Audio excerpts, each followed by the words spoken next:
Kelly Alexander Show is celebrating the 20th anniversary of Janet Jackson's phenomenal album, The Velvet Rope, by speaking to the people who were involved with the album and the world tour. We are so happy to welcome two-time Latin Grammy-winning recording artist Rebecca Valadez to the show, who performed with Janet during the Velvet Rope tour as one of her backup vocalists and has gone on to have a successful career in music, including portraying Selena in the 2000 musical Selena Forever. Rebecca, thank you so much for spending time with us on the Kelly Alexander Show. Thank you for thinking of me. Thanks for having me. Of course, we could not do this without getting as many people that were part of the tour and part of the project on as possible. And so I'm so happy I was able to reach out and get a hold of you. And I guess I wanted to start off just for people who might not know about your career itself. How did you get singing and what do you sort of view as your first big break in the world of music? Well, I've been doing music since I was 11. I started off as doing acting and beauty pageants, oddly enough, and then I did my first national tour when I was 12, and I did my first international tour when I was 13. We opened up for the Teenage Mutant Ninja Turtles back then. I don't know if you know who. Oh, yeah. That was like a cartoon back in the day. They make motion pictures now, but back then it was the bee's knees, man. We were an opening act for the Teenage Mutant Ninja Turtles. And then I got picked up by a Tejano band. For those of you guys who don't know what Tejano music is, it's the kind of music that Selena used to do. They have cumbias and rancheras and stuff. And since my last name is a Latin-sounding last name, everybody just naturally assumes that you sing in Spanish, which I had the capability, but I've never spoken Spanish. So I still don't speak Spanish, but I do enjoy the music. And I wound up recording a couple of Tejano albums myself. The first one actually got nominated for a Grammy in 2003. But yeah, I've had a long career. I'm retired now. You'll probably never be retired. I'm sure you'll find your way back to the microphone at some point. And I guess my next one would be, how did your path actually cross with Janet to get the job on the Velvet Rope? How did that actually go down? Well, at the time, I was 17, and I was trying to get a record deal out in California. I had a management team, and one of the guys on my management team, his name is Jeff Mullen. He was friends with Rex Salas, and they had already had auditions for the Janet tour, but they had asked me to come in and audition anyways. So I went in and I met Rex, and I thought it was a no-brainer that I wasn't going to get hired, so they already have somebody, and why am I coming in here? And I'm just a kid, what do I know? And apparently, I guess the girl that they had already picked up, she had gotten a record deal, and she wasn't able to go on the road. So they decided to pick me. I had to do a secondary audition over the phone for Rex. Over the phone, he wanted to make sure that I had the range to do some of the songs from the Rhythm Nation. Actually, the Rhythm Nation song itself, there's a really high harmony part, and if I couldn't get it, I wasn't going to be going on the road. And I did it over the phone, and like a week or two later, we were rehearsing in a sound studio in California. It was the coolest thing. I got to tell you, I grew up listening to Janet. I think everybody who's listening to this did. And my brother, when he was in high school, he was voted like best dancer. And he wound up choreographing a routine to Rhythm Nation for all the girls on the dance team there in high school. And we were all huge Janet fans. And to get that part, I don't know if anybody knows what it would be like to just live your dream. That was it. That was my dream. Wow. And I did it. I ended up turning 18 when rehearsals started. Where did my child go? Sorry, I'm a mom of 3 now. I don't know if you can still hear me. Are you still there? Yeah, you got it. Come here. I have 3 kids, and I did face a little bit of criticism when I decided to have kids, because everybody thought that I was like quitting my career. But what most people didn't know was, I had done everything I wanted to do a long time ago.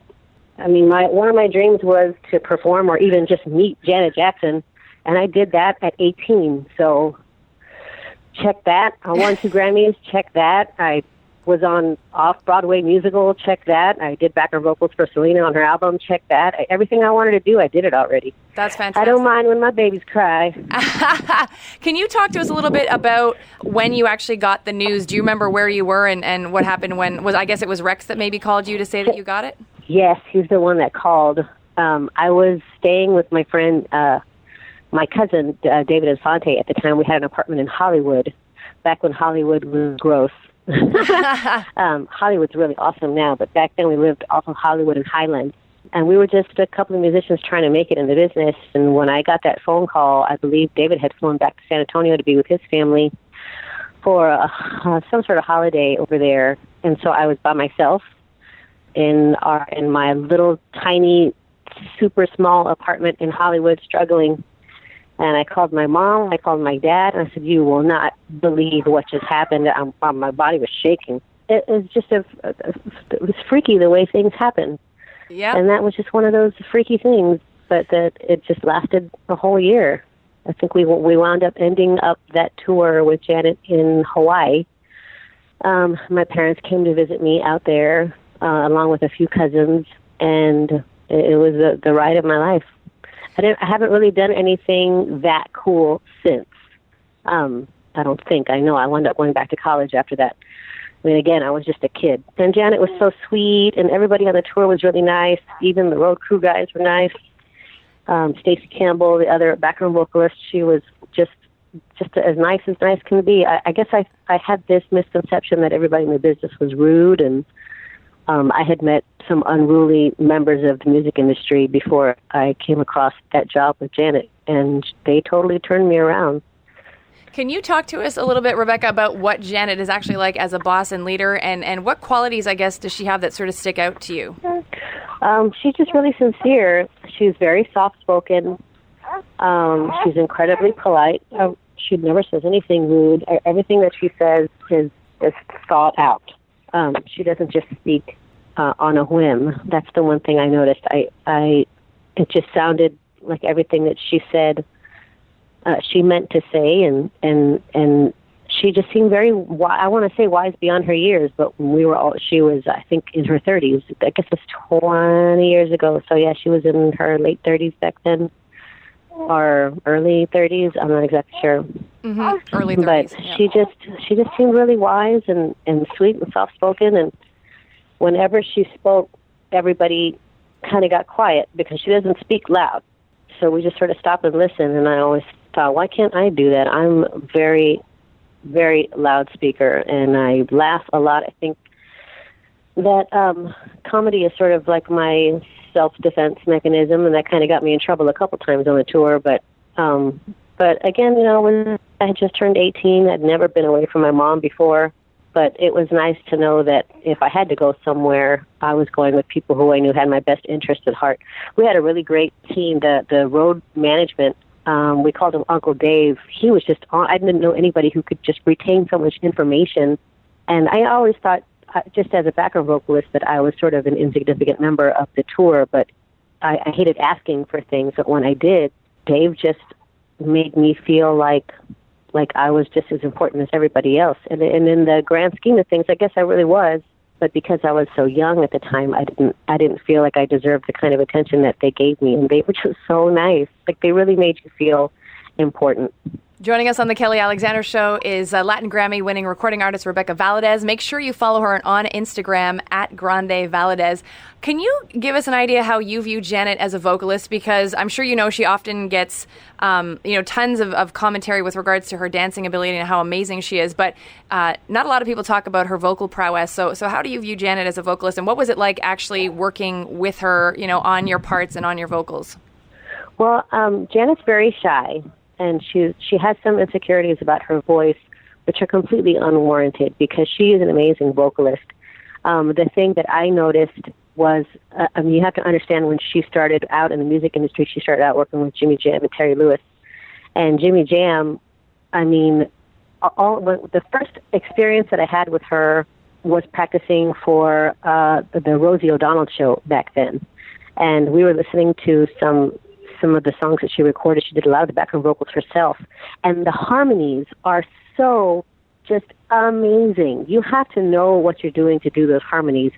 And you have to have a good ear, and you have to be able to hear and sing simultaneously, which is really hard to do. I know that because I've been teaching music since 2000. I've been teaching at the Network for Young Artists, and that's the one thing that hardly any vocalists can do. They cannot harmonize. They can sing in front, they could do the leads, but nobody can come back and do harmonies. Literally, like 3% of my students can do harmonies. And it's not an easy thing to learn. It's not an easy thing to teach.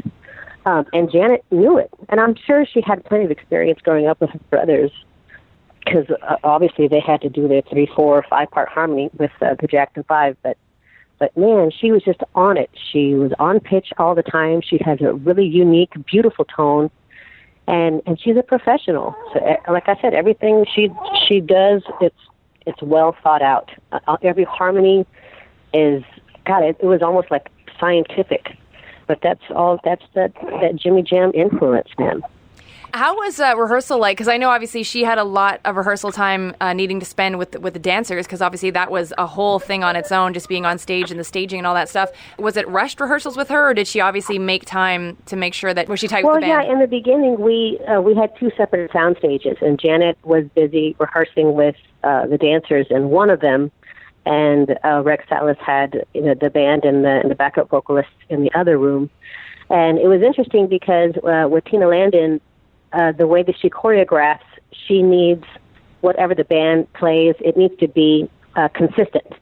So we would rehearse something and we record it, and then we'd send it over to the dance hall, and Tina would come back and say, look, I choreographed it so that this movement would hit on this beat that I heard on the recording that's on the album, and if y'all don't do it, the choreography doesn't make sense. So y'all need to do this part. And it just kept going back and forth until it was like perfection, so that every movement the dancers made coincided with a sound that was coming from the band. And then once we got all that together, then we all started rehearsing together in the same room. And that's when the magic happened. And again, this is all of this was going down on a huge soundstage where they filmed movies and all sorts of stuff like that. Every time we walked out to go have lunch, we'd see somebody going in to film something, some sort of TV show or a commercial, in one of these huge sound stages. This is the sound stage, I believe, that I can only think of the song from the stinking movie, the da-da-da-da, da-da-da-da. I mean, you probably don't know what that is. Yeah, I'm blank. Yeah. Anyways, that was the original sound stage for one of the biggest movies of all time, of which I cannot think of the name right now. But that in itself was really cool. Just knowing what the history of where we were just practicing. That's where movies were made, and we were just using it to practice. I was like, that was so cool. Man, the places that we went to, we performed for the Sultan of Brunei. We performed at like over 200 cities in over, I don't know how many countries. My passport, I had to buy extra pages for my passport. It was just the coolest thing ever. Can you tell us what was your favorite song to actually perform on the Velvet Rope Tour? Oh, well, that was The Rhythm Nation. That's a song that introduced me to Janet in the beginning, that whole album. And then we did Black Cat, I thought was so awesome, just because the band got to jive out on that. God, that's such an old school term. I sound old right now. Everything that she does is cool. I mean, the album that she just released, I don't know how many hits she already has on it. How many people can do that? How many people can have #1 hits on every single album they've ever released over how many decades now? Like four decades, 3 decades? I don't know how anybody could manage to do that. I just did the one album, and that tired me out so much that I almost didn't want to do music anymore. But she can just keep going and going and going. And I know she did face some criticism, especially recently on Twitter.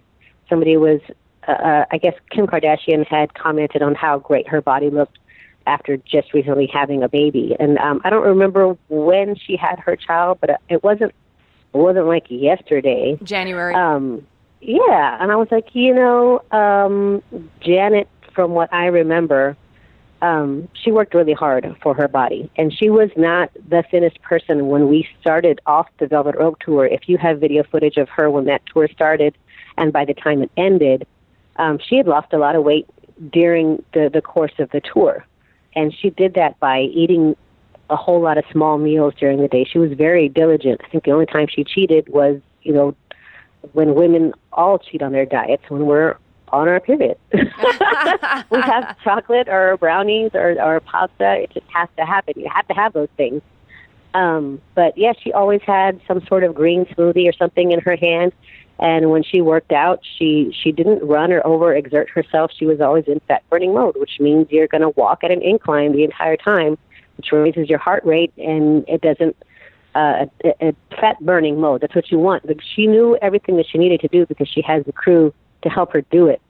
And I have no doubts that she has not had any liposuction or plastic surgery or anything. The girl works out. She looks good, and it shows. I agree with you. What did it feel like, Rebecca, when you were on stage each and every night and, Janet would call out the band member's name and your name would get called? How did that feel? Oh, that was the coolest when we went to San Antonio. They almost canceled the San Antonio trip. And I begged. I was like, please don't cancel. I said, there's something you got to know about people in San Antonio. We don't buy tickets till the absolute last minute. I guess they weren't selling as many tickets there in San Antonio, and they decided just, to cut their losses. And I was like, please don't cancel San Antonio. We did cancel a few stops on the way. I believe we canceled what was supposed to be a couple of dates in Spain, one date in Italy, but it seemed like all of the Latin countries were the ones that we canceled.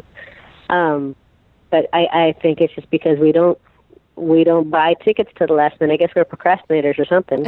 But we wound up performing in San Antonio, and you have to understand, at 17, coming from the lack of, I did have lots of experience as a 17-year-old because I had been working since I was 11, but they were all either in the Tejano industry or, beauty pageants or small stuff. So when I told all my friends from high school that I landed the Janet Jackson tour, nobody believed me. So when they all bought tickets to come and see Janet perform, and they saw me on stage, and I waved, and she says my name, which is like the coolest thing ever. The fact that she even knew what my name was, pronounced it right.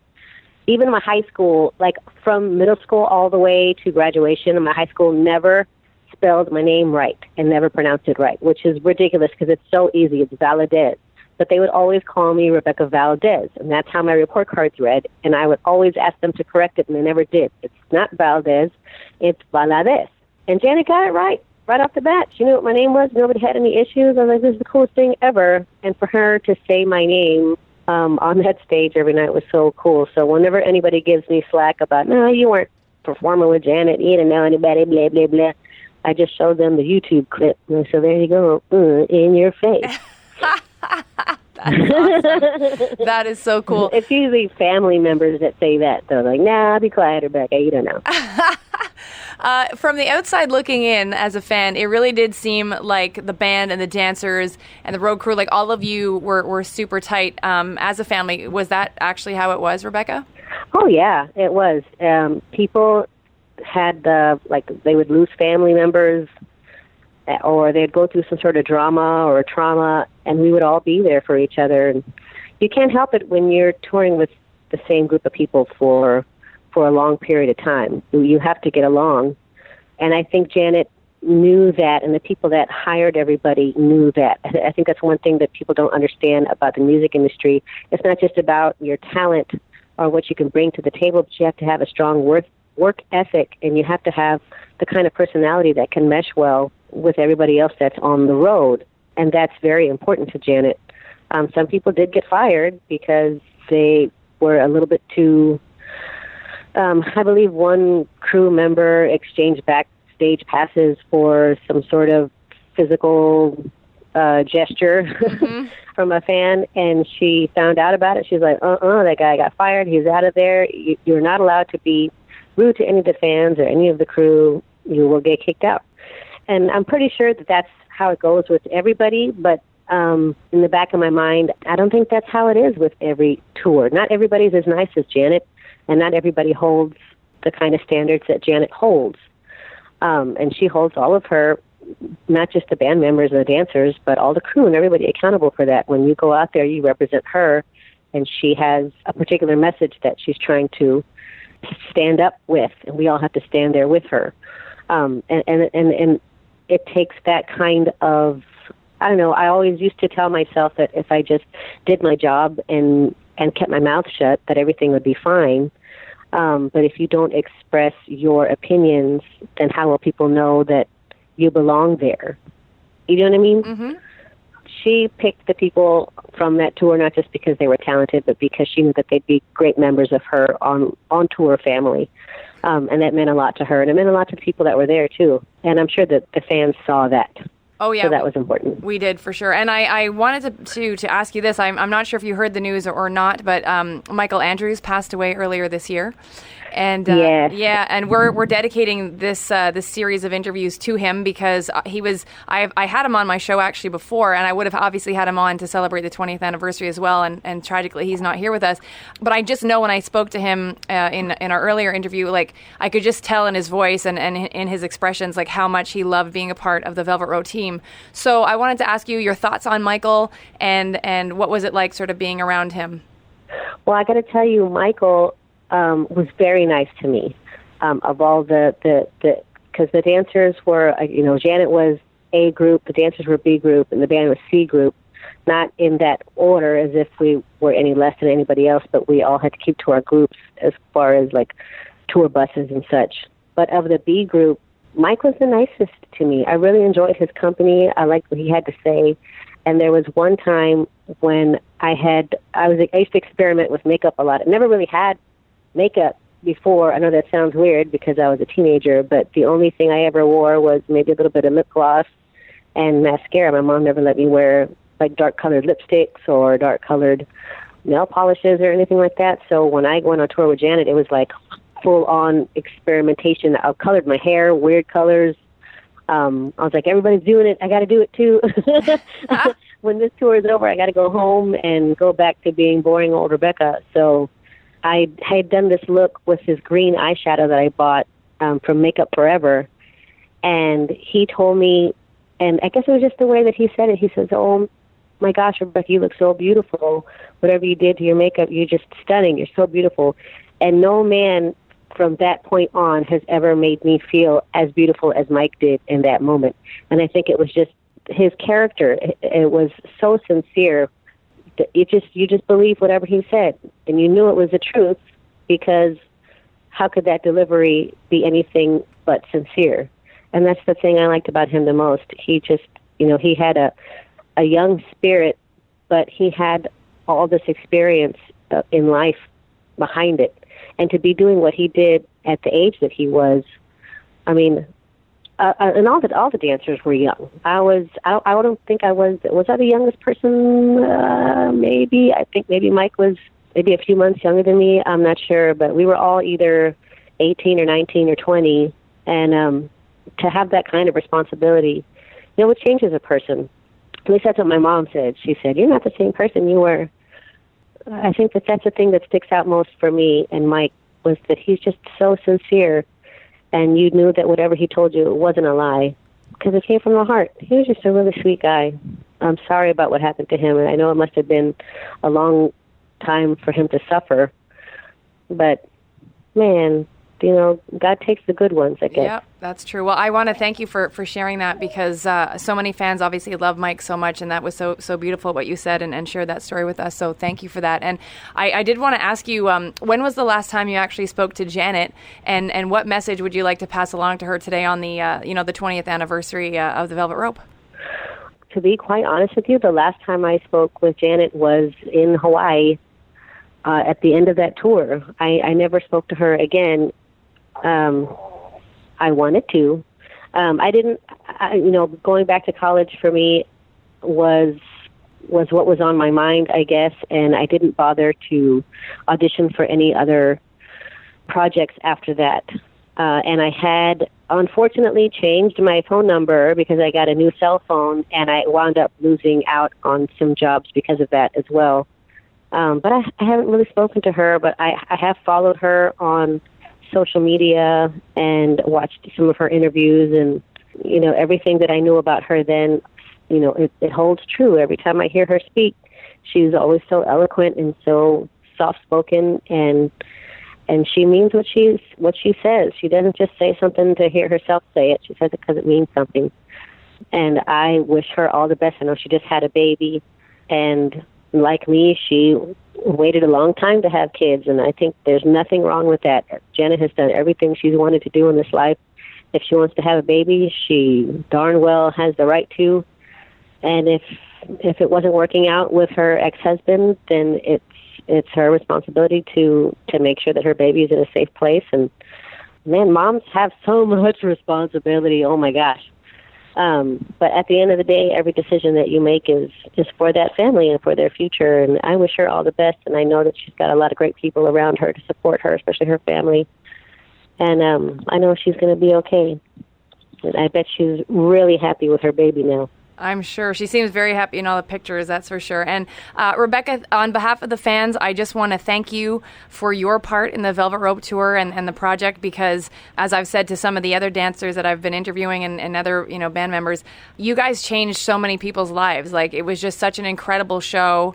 And, I saw it 4 times. I would have seen it 25 times had I had the money. And I just want to thank you, because you and everyone else that was a part of it made it so special for all of us. So on behalf of all of the Janet fans, thank you so much for everything you did. Thank you. That's 2-time Latin Grammy-winning recording artist Rebecca Valadez. Make sure to follow her on Instagram at Grande Valadez. Hey, it's Kelly. Thank you so much for hanging out and watching and listening to our interviews. We always appreciate your time. Please make sure to follow us on our YouTube channel, and also hit up our website so that you can subscribe to our newsletter so you are always up to date with everything that we have got going on with the show. KellyAlexanderShow.com/subscribe.